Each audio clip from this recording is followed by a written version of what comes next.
When my business was growing fast, I was still small and I didn't have the budget to hire a full time designer for all of our presentation needs. And I turned to Upwork and I met Wasim, who created the most stunning visual presentation for a huge global client that I really needed to nail. And after that experience, Wasim and I worked together for years. Upwork is your one stop platform to find, hire, and pay expert freelancers across web and software development, data and analytics, marketing, business operations, and more. Upwork really helps grow your business because you can get fast, trustworthy access to specialized talent across 128 categories. Just visit upwork.com right now and post your job for free. That's upwork.com to connect with top talent ready to help your business grow. That's Upwork, UP, work.com, upwork.com. I'm Maura Aarons-Mele, and this is The Anxious Achiever. What does it mean to be a good daughter? You know, all the daughters I know, and I know a lot of them, I am one myself, of course. I think that we spend a lot of time thinking about this through our lifespan, probably from when we're older kids into teenagerhood, and certainly as we become adult women ourselves, and then, of course, round into the caregiving years. My guest today, Dr. Allison Alford, is a professor at Baylor University, and she's written a book called Good Daughtering. To Alford, daughtering, to daughter, is a verb. It's the act of caring practically for your parents, of thinking about them, right? Of checking in, of making sure that they're taken care of. It's also a question of family tradition and meaning making and magic making, as my friend Leah Rapaner would say. And it's also a question of identity. How do I think of myself and the expectations that I have of myself as a daughter, the expectations I think you have of me as a daughter? That one's a thorny one for sure. And of course, this varies, right? If you're close to your parents, if you don't speak to your parents, if you grew up in a single parent household versus you grew up with two parents in partnership. It's such a complex issue, but it's really important because I'm going to leave you with this. How we are as daughters affects how we show up at work. It really does. I want you to take a minute if you're a daughter, or if you're a son. Alfred also talks about sonning, being a son. How do the expectations in your family of you as a daughter reverberate in your role at work, as a parent, as a partner, as a community member, as a friend? It's pretty profound, I bet. So enjoy my conversation on daughtering. Well, Dr. Allison Alford, welcome. Welcome to the show. Thanks so much for having me. We've had some scheduling here, there, and everywhere, and so I'm like delighted we both made it happen today. Oh my God. Yeah. Um, yeah. uh, well, and also, I know that we both have teenage sons. And I don't actually know about your parent. I've listened to interviews, but why don't you Yeah, sort of, if you don't mind, since it's relevant for the show, yeah, why don't you like situate us in your sure. phase of life, like how you are as a daughter, a partner, a friend, a spouse, a mom, all that stuff. Absolutely. Yeah, I am a daughter. I wrote about daughtering. I think about daughtering every day. So both of my parents alive and well and married for, gosh, maybe oh my gosh, maybe 45 years, something Oh, like that. So wow. something really cool. So grateful for them. I am the younger sister and have an older sister who lives very nearby to my parents, and I live farther away. So I do a lot of distance daughtering. I am a professor at Baylor University, and so have been here in Waco close to 10 years, and I feel like I'm just now getting settled in this area. But I have a wonderful husband, Joe. We've been married for Oh, I should know this. 22 years this year. Not quite there, but we're at 22. We'll hit 22 soon. And we have two teenage kids, a son who's a graduating senior and a daughter in high school. So we definitely have busy lives and it's one of those things that I'm what I call an old elder millennial, right? Some might say a grand millennial, or others might say like a cusper, kind of like not old enough really to call myself Gen X, but I also feel a little bit older than like the typical millennial conversation. Let me guess, you're So like between 43 and 45? yeah, I'm 44. There you go. You got it, 1982. So I actually I think of myself really as a curious person. I do a lot of thinking about other people. I love, tools like the Enneagram and Mhm. also think that they're completely made up. What So I love Enneagram are you? Oh my gosh, you're never going to believe this. I'm actually an Enneagram 4. I am well, with a wing 3. So I really have my highly productive side, but I really have my sort of interior life, melancholy, deep thinker, need a lot of alone time side is more prominent. But I don't usually bring that side to podcasts. How Yeah, about I you? guess What are not. you? I'm a oh god, I think I'm a 7. I'm not into the Okay. Enneagram. What does a 7 mean? The 7 is like the adventurer, always trying to make new plans and adventure and go and like doesn't want to deal with deep thinking or stuff like that. Just wants to go, go, go, new fun things to do. Oh, then I don't think I'm a 7. Okay. Anyway, it's whatever. I, we'll um, we'll have I another day on that. we'll have another day. God, I think it's really interesting, this personality test, but I'm not a fan in general, although people love them and that's cool with me. Yeah. Um, so, all right. So now I've got a picture of you. I love Yeah. that. I love that. And you're a professor, so you teach undergrads, grads, both. Yes. Yeah, I teach in the business school at Baylor. I'm so grateful for my job. I love how practical it is. I love my students. The students at Baylor in the business school are very they're just so smart, but they're also responsible, respectful, kind. So I teach undergrads in business communication, which is how Mhm. to write professionally, present, how to do cross cultural communication. And then I also teach in the MBA program a course on managerial communication. So that's like how to get along with others as a leader and inspire others to do things, but from the communication side, how do I tailor my communication to achieve those effects? So that is my full-time main job. But as part of my job, so I do a lot of teaching, I also do research. Yeah. And so I've continued the research that I started over 10 years ago as part of my doctoral program while I was at UT Austin. And so it's kind of funny because I research, I write about, I think about family communication, even though my day job is this sort of business world.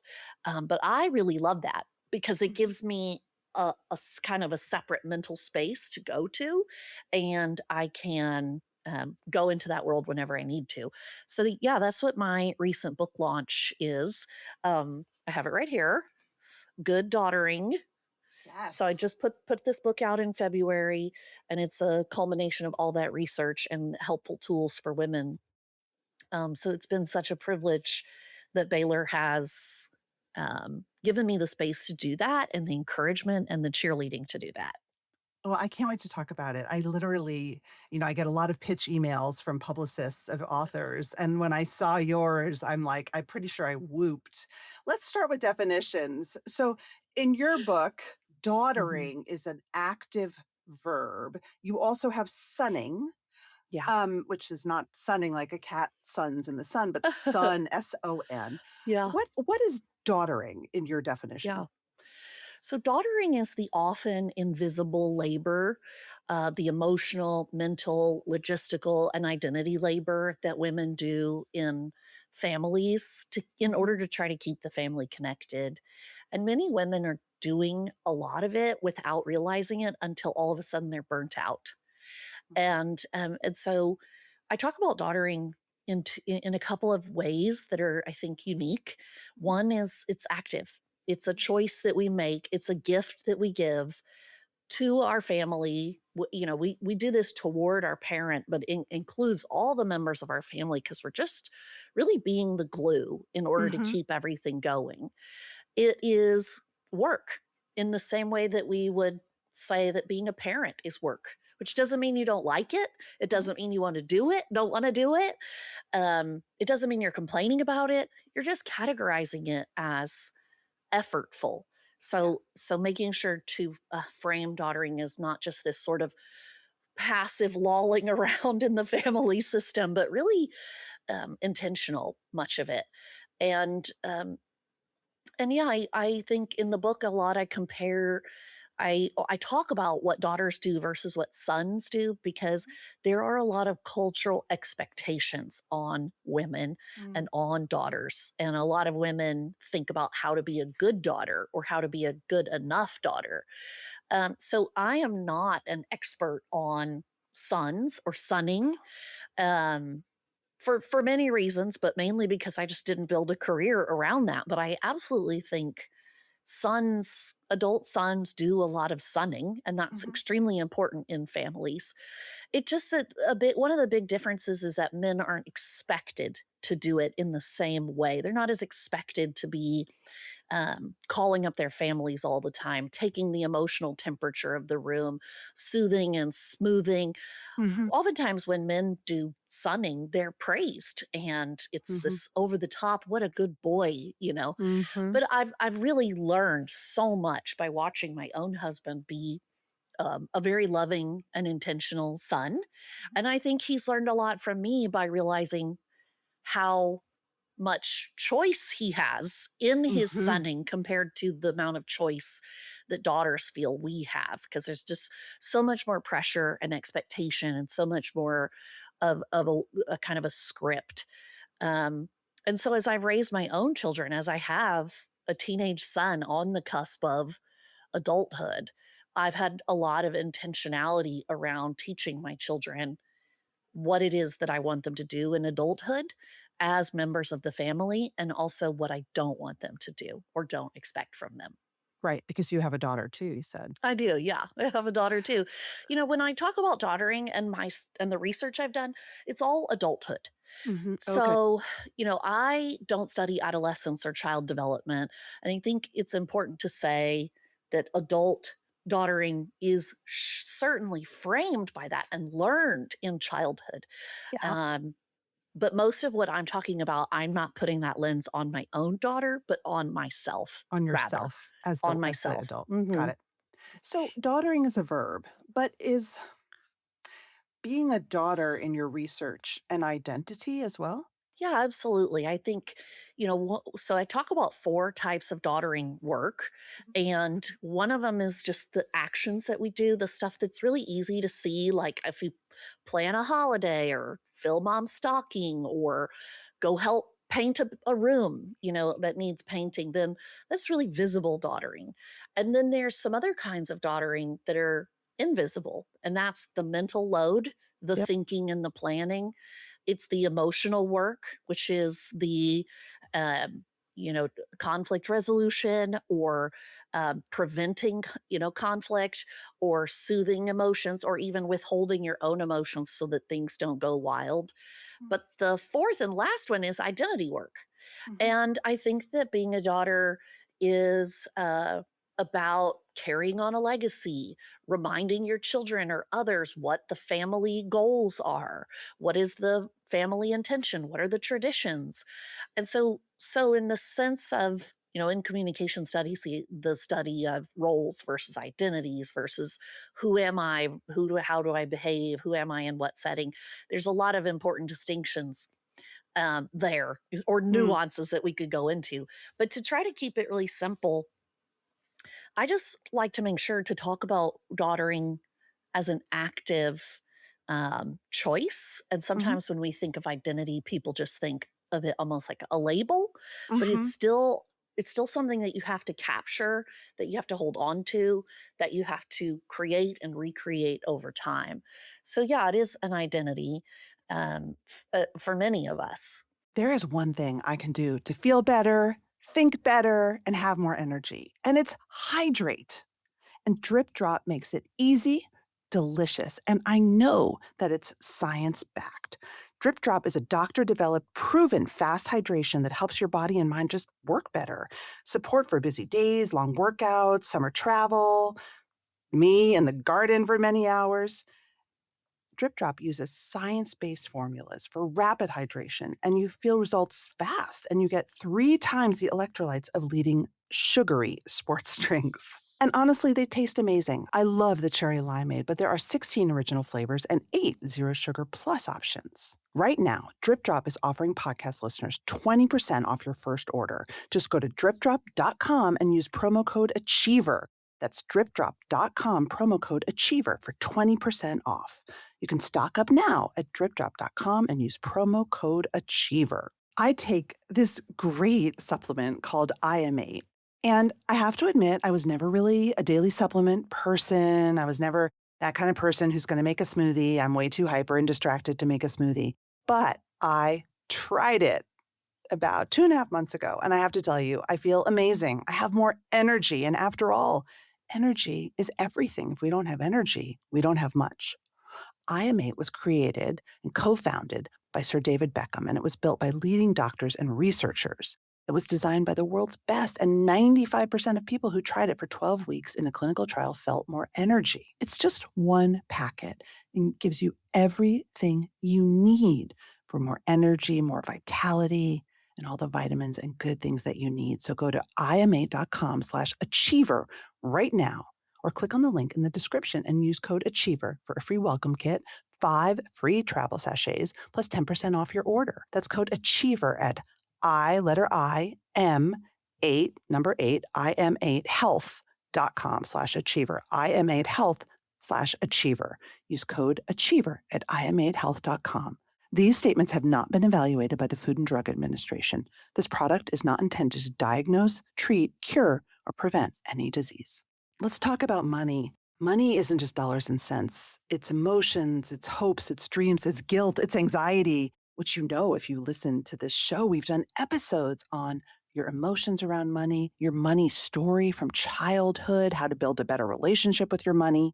I have to tell you, my relationship with my money is the best it's ever been. And that's from some great therapy, some really good financial advice, and using Monarch. Monarch is where I see my entire financial picture. And it's wonderful, especially as I'm planning for college, because I can hit savings goals, I can see net worth, and I can plan net worth milestones. My favorite thing about Monarch is that most apps, and actually the way we learn to budget, it only tells you what you've already spent, right? You look back at actuals, but Monarch helps you set goals, map out big purchases, and see if you're actually on track before it's too late to adjust. So you're not just looking back and feeling guilty about what you overspent. You can say, how much did I spend on Walgreens or CVS or Starbucks? And you can say, can I afford this vacation? Big question. Write your own money story with Monarch. Use code Achiever at monarch.com to get your first year of Monarch Core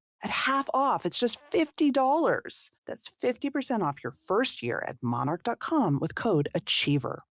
I would actually love to hear a little more about roles versus identities, and Yeah. I don't know the communications studies lens at all. I mean, one of the things that I reflect on myself, having a very strong family systems bent, and just thinking about psychology and attachment, in my own experience as a daughter, is how I had to um, I had to sort of undaughter myself for a while so that I could redaughter. I'm overusing a metaphor, but I think in my family growing up, I definitely had eldest daughter, and we can get into eldest daughter syndrome, but my mother and I we were codependent. Like, we were really Hmm. enmeshed, and being a daughter was way too big a piece of my identity until I had my own children, I would say. And then I really sort of had to be like, I'm just me. I'm not actually, Mhm. 50% a daughter anymore. And now my mother has Alzheimer's and I care for her. Mm. So I'm a very active daughter, Mhm. but it's without the hopefully without so much emotional enmeshment and like Mhm. weight.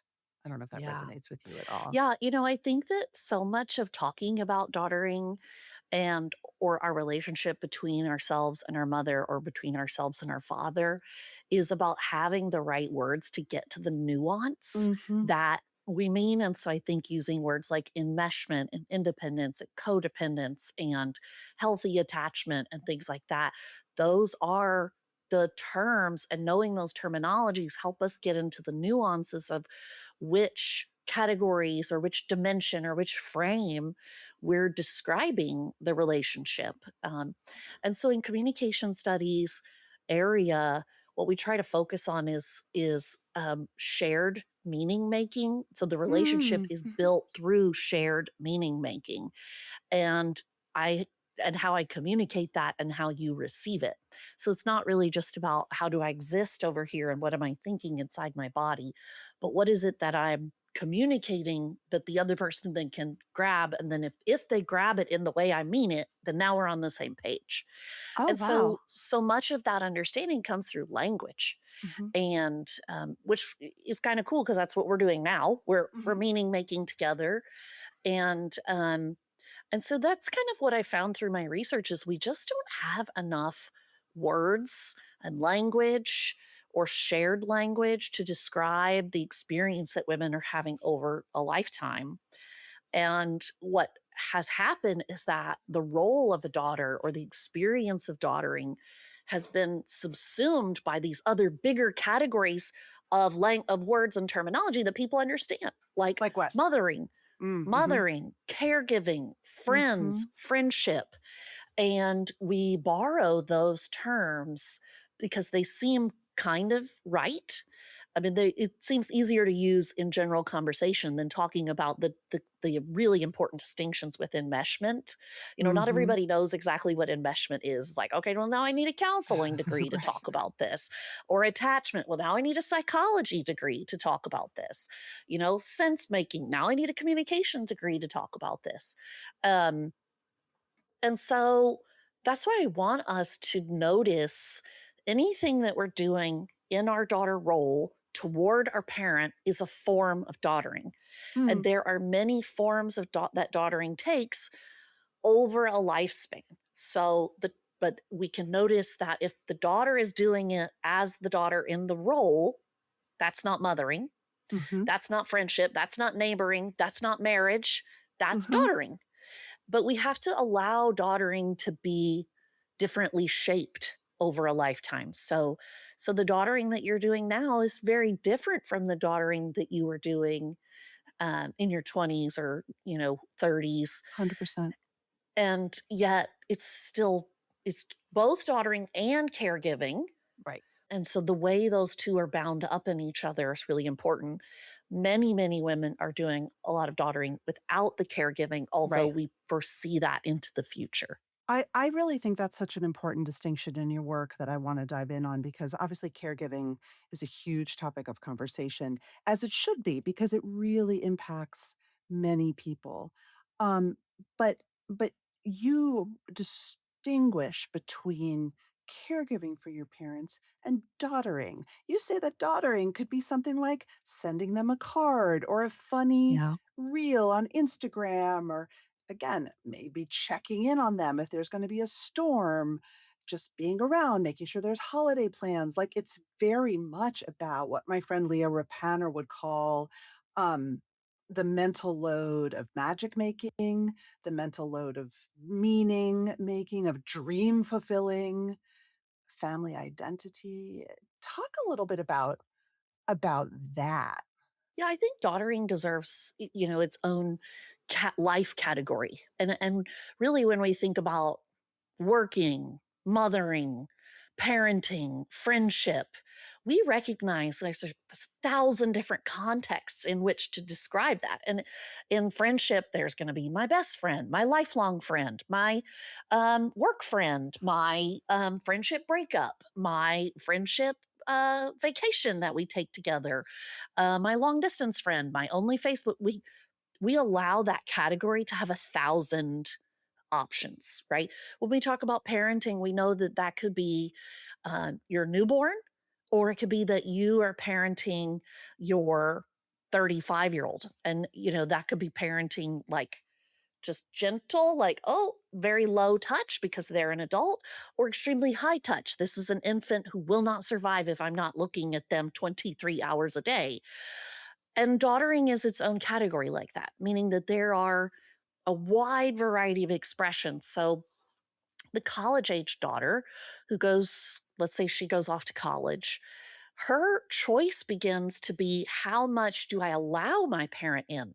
How much do I gift them the gift of knowing what's going on in my life? How much do I gift them the gift of whether or not I choose to go home for this holiday or do something fun with friends on spring break?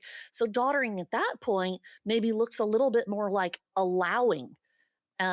When we have kids, daughtering can look like allowing. How much do I allow my parent to be around my kids?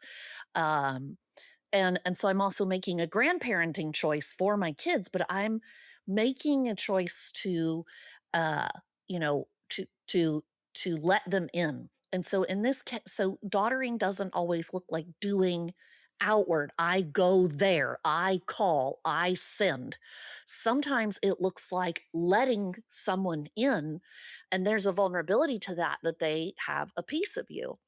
And so when we're doing things with our parent in middle adulthood, we're often, what kind of characterizes that, and what I sought in individuals for my research to talk about, is you're not dependent on your parent for housing. You're not dependent on your parent for finances. You often live separately, not always, but mostly live separately. So there's an independence and an interdependence of that time frame. That's what's very different about childhood. And obviously, that's what's very different about illness. Your parent is no longer independent. And so, caregiving, the term caregiving, is when you are providing someone for something who needs mental or physical health care, well being care. They are no Hmm. longer fully independent from you, just Right. like two adults on parallel highways. Now they're on your highway. Yes. You've got to push them along. And so caregiving is very different than just care or caring, or what another term for it we use is support provisions. Mm. And I think that we can kind of see some of those differences if we go back and think about COVID, Hmm. when a lot of adult children were just like checking on their parents a lot, but we also couldn't make them do anything. We couldn't make them stay inside. We couldn't make them get a shot or not get a shot. We couldn't make them cancel the family reunion, or, but we wanted to influence them, but also they were so independent that we weren't in charge of them. Yeah. When you're caring for your mom with Alzheimer's, now you're in charge, Yeah. but you're Yeah. not her parent. You're Right. the daughter in charge, which is a new, bigger, different form of daughtering. And it is also a form of caregiving. But if a son were doing caregiving, that would be sonning and caregiving. If, Hmm. her sister were doing it, it'd be sistering and caregiving. And so we just want to notice kind of the Venn diagram of things and give each thing its due respect, and also the complexity of what it's like to do that. And let me ask you, so I want to get into what good daughtering is. Yeah. Why do we need, why? What does this do for our own happiness, self-efficacy, joy, experience, to understand our role as a daughter and to define it clearly? When I was talking to women and I was trying to recruit women to talk to me, or I would just be talking to friends, and I would say, "Well, I'm doing this research on daughters." So many women said to me, "Well, you wouldn't want to talk to me. I'm not the right kind of daughter. I'm not a good daughter, or I'm not good enough, or I'm not good like those other people. Yeah. And I learned very quickly that women have a lot of expectations on themselves about their quality of daughtering, their quantity of daughtering, their the expectation for when and how and what it should look like and how performative it is on Instagram, or how much I need to tell my sister or brother about the daughtering I've been doing. And there are all these layers, but in general, women feel some sort of expectation. And we are kind of running towards the goal line of being a good daughter. And much of the time, we feel like we're not there, or we might feel it in fits and spurts. If we have Mother's Day coming up, right? If I rally everyone together, plan an event, have that day, my mom's happy, I got her a nice new plant, dad's happy, food is served, the grandkids are running around. Let's just go with this super idealistic version. And we're kind of like, yes, I did the daughtering. And then all of a sudden, there's like a word or a phrase said, like, well, I'm sure it'll be another 6 months till we see you. Oh, yeah. And then all of Right. a sudden it's like, oh, you go back down and you're like, man, I just did all these things. I've tried so hard. And then I'm reminded somehow it's still not enough. Yeah. Or I see that my friend did something for Mother's Day, but it was like they gave their mom a cruise. And I'm like, I don't have $5,000 to give my mom a cruise. There's always feels like these, you'll do one thing and be like on a high, and then something happens and you feel like, but I still didn't reach that pinnacle or that way or that. And we have this constant expectation on ourselves. Um, but women tend to do that with mothering. We tend to do that in Yeah. our workplace. We tend to do that in our community, in our neighborhoods. I'm like, oh, I should be a better neighbor. I should take food over there. I should take Mhm. cookies to the new people. And that has to do with the cultural expectations on women to always be good, to Yeah. always be going, to always be smiling and friendly and making an effort. And so the book is about, first of all, seeing how much you're already doing that you're not giving yourself credit for because it's Mhm. invisible and nobody else is Mhm. giving you credit because nobody knows how to talk about this. Mhm. And then empowering women to take over and say, no, this is an active choice I'm making. That means I can shift and change it. And so there's activities and discussions and prompts in the book to help you feel good about the daughtering that you're doing and take charge of it as you go forward, so you can feel like you're good enough and you can relieve that weight. Well, it's high summer here, and I have a beautiful flower garden. It's my pride and joy. And I decided to start selling bouquets at the end of my driveway. I live on a busy road, and the first day I sold them all and I made $50, and it was the best $50 I've ever made because I poured my heart and soul and it was just joy. And that's what selling on Whatnot is like. And I love shopping on Whatnot as a buyer. I love to meet the sellers and connect with the audience. Whatnot is the largest dedicated live shopping platform, whether it's beauty, collectibles, electronics, luxury fashion, even cookies. Sellers are building real, thriving businesses. Anybody can sell, whether your business is big, small, or just in your mind. People selling on Whatnot sell 10 times more than on other major marketplaces. And it's really fun because you make connections with sellers and buyers. It's like being part of a community. Just search Whatnot, that's WHATNOT, in the App Store. Download it and start selling right away. I take this great supplement called IM8. And I have to admit, I was never really a daily supplement person. I was never that kind of person who's going to make a smoothie. I'm way too hyper and distracted to make a smoothie. But I tried it about 2.5 months ago. And I have to tell you, I feel amazing. I have more energy. And after all, energy is everything. If we don't have energy, we don't have much. IM8 was created and co founded by Sir David Beckham, and it was built by leading doctors and researchers.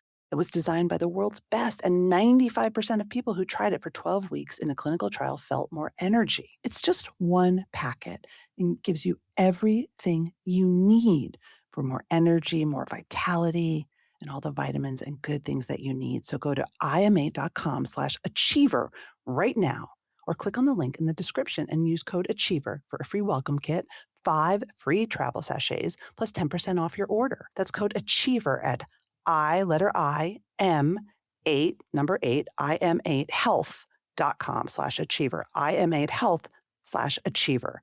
Use code achiever at im8health.com. These statements have not been evaluated by the Food and Drug Administration. This product is not intended to diagnose, treat, cure, or prevent any disease.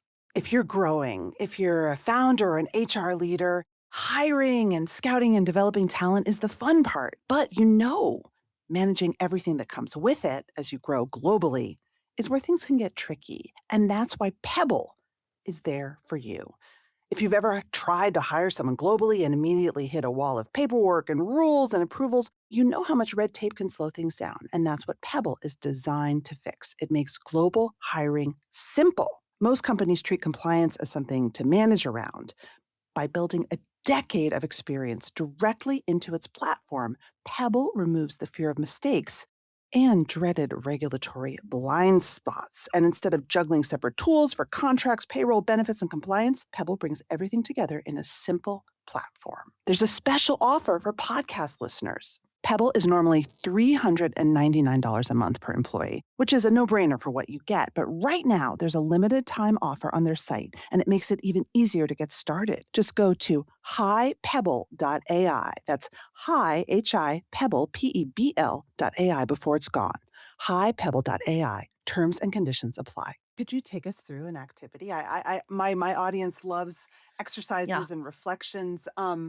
I think while you're finding it, I'm going to say that what's interesting is that daughtering is almost entirely relational. I guess by its definition, it's totally relational, and it it asks us to define ourselves in relationship to our parents. But I would assume that to get to the place where you know what kind of daughter you want to be, you need to know what kind of person you want to be. Yes. Exactly. And I go over that in the book, right? And one of the things that we talk about is, and this is from positive psychology, is what is happiness? What Yeah. is a good life? And I talk about eudaimonic happiness versus hedonic happiness, like what makes me happy in this moment and what maybe is kind of like taking out the garbage, but I makes me feel happy in the long run that I live in a garbage free environment. Right. And daughters have to metaphorically take out the garbage sometimes. And Yeah. it's not very pleasant in that moment, but it is part of what makes a good life. And each of us gets to decide, is a good life mean having children? Does it mean having a dog? Does it mean home ownership? Does it mean travel? Does it mean a really big retirement account? Does it mean owning a motorcycle or a boat or a car? Each of us is defining those things in our lives generally, but we can do the exact same thing with our daughtering. Hmm. And then we can sort of calibrate. Am I there yet? Or am I way overdoing it? Like I bought 10 motorcycles and I'm like, I don't really need 10, in our daughtering. I'm way overdoing to try to achieve something. And actually, I don't need to be doing that much to be good enough at this Mhm. daughtering, which also is a psychology concept of enoughness and mattering. Yeah. So, yeah, I think those are the important questions. And this book prompts readers to consider that for themselves. So there is no one right answer. That answer has to be determined by you and what matters in your life. This is the end of chapter 1 Okay. in the book. And the quiz is called Quiz for Daughtering Work. And it says, I challenge you to think about the many ways you do daughtering, particularly the less obvious ways, remembering that daughtering can show up as acting, feeling, thinking, or being work. And so this has those 4 different categories of work. And for each line, you give yourself a score from 1 to 5, where 1 means you do very little of this type of daughtering, and 5 means you do a lot. And then at the end, you add everything up, and there's 3 categories of daughters. Tell us the categories again, though, The just in top people. category, okay, so here's the end of the clip, but the top category, middle, so the doing or acting work is called Mhm. daughter work. The feeling work is called daughter sentiment. The thinking work is called daughter think. And the being or identity work is called daughter frame. So Mm. those are the 4 areas.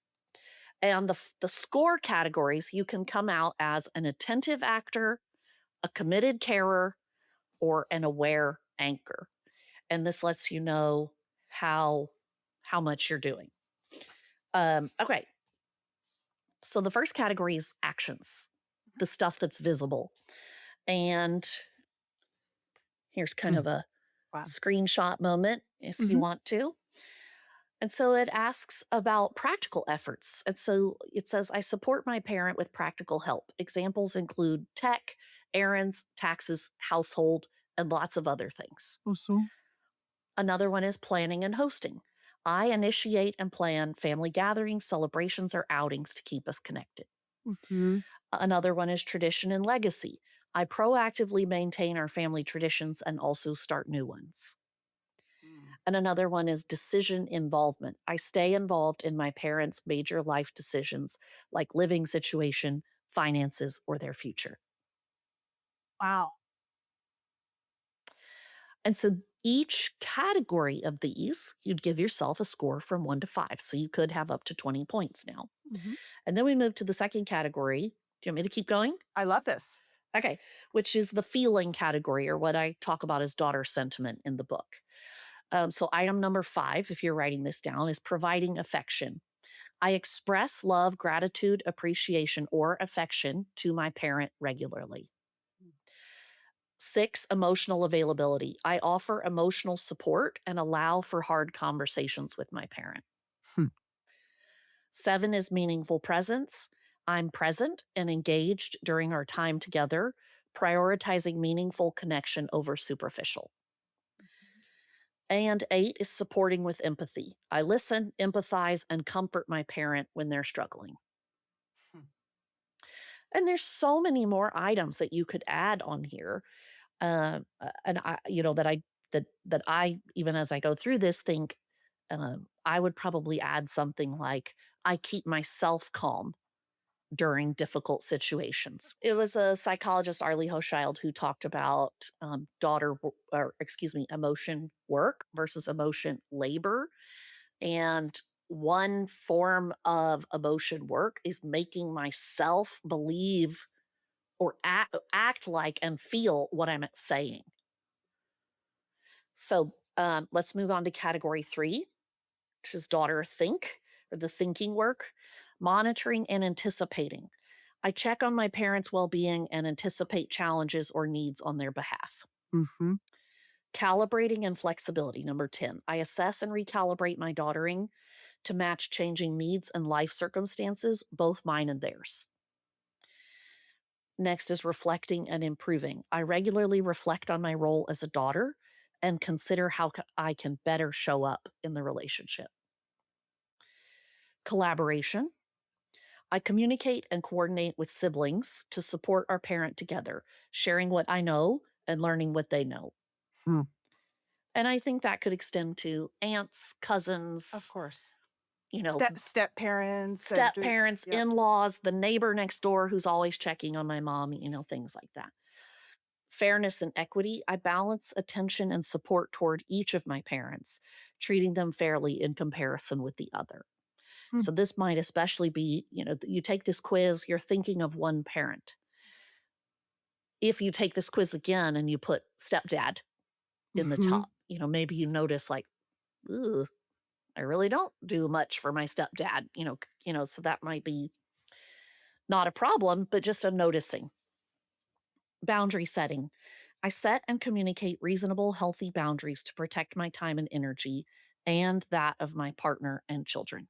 And so we come now to the last category, which is daughter frame, which is identity work. 15, considering the self. I view being a daughter as an ongoing part of who I am, not just something I do. Public awareness, I talk about being a daughter with others, owning this identity publicly and personally. Relational encouragement, I encourage and enable healthy relationships between my parent and other family members. I think Hmm. this one is a huge interconnectedness. The next is culture and religion.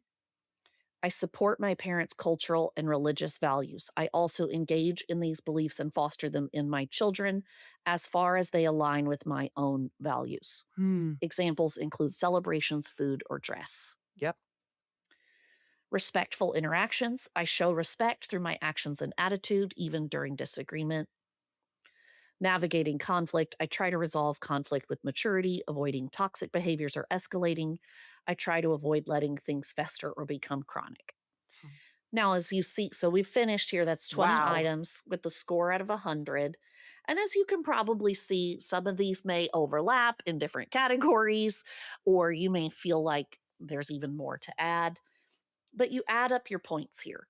You notice by taking a quiz like this, you notice perhaps a lot of things that actually you're quite good at. That you were thinking, well, I didn't take pie to the last birthday, Mhm. or I didn't spend, my sister spent $500 and I only gave $50 at the retirement party. So, you are, we tend to only notice those big things or the Mm. obvious things, but this allows us to notice quite a few relational things Yep. or some places where we have not been connecting interpersonally, but rather thinking that money or time or a gift was its own band aid. So the points add up. The lowest category is attentive actor, 20 to 55 points. And that would be if you just gave yourself a one in every Mhm. category, you'd be, in ones to threes, basically.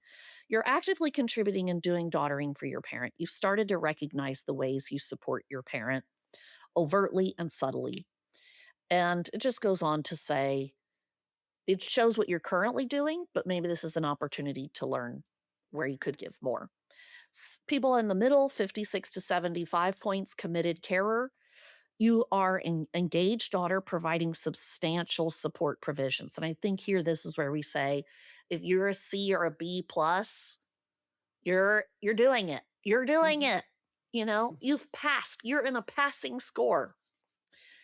And this deeper recognition of your role highlights how your consistent involvement impacts both your parents' life and your life. Noticing, like, whoa, I'm giving here, here, here, here, here, here, here. That is a lot of giving from my toolkit. And lastly, the top uh, points area, 76 to 100, aware anchor. You demonstrate intense dedication to your daughtering role. The vast array of daughtering you undertake, encompassing both visible and invisible efforts, permeates your life, meaning that you are making daughtering part of every facet of what you're doing, thinking, saying, offering, withholding, etc. And so this awareness should help you reflect on how your daughtering is integrated into your life, but you may notice a need for more balance while maintaining your other responsibilities. Yeah. So I don't think I gave this, but this is the second page of the quiz, and these are the the categories of the points. And so what I thought of when I created this was I want women to take this, and it goes on from here to provide options of what to do next and then a place to journal a little bit about what you learned from this. Um, but take the quiz repeatedly for each of the different types of parent in your life, Right. and you can also notice some differences there. I think it's really interesting. Of course, I'm also conscious of people who, you know, think their parents are unhealthy, right? And do not want a relationship or, you know, grew up in a household where it's not safe to be with a parent. I would imagine that's all outside of the scope of Yeah. that Mhm. that quiz. But that you may not speak with a parent, and yet you still may think a lot about them, Yeah. and they may Yeah, be a big piece of your identity. that's such a great point. I think you can answer one in every category and be like, wow, I'm still a 20 out of 100, even though I don't Yeah. even see this person. I don't let them talk to my kids. I don't call them on the phone. And yet, look at how much I am still connected as a daughter. And so that kind of reinforces the point that it's almost impossible to be someone's daughter and stop daughtering entirely, Hmm. meaning to stop thinking about it, to stop planning for the future, to cut off all contact, to never have to answer questions from your own children about your role as a daughter. There is, and you can minimize it if you've been hurt. Now, again, my book is really for people in the middle, not Mhm. those toxic trauma things and not syrupy, saccharine sweet, pretending everything is, that there's zero issues there.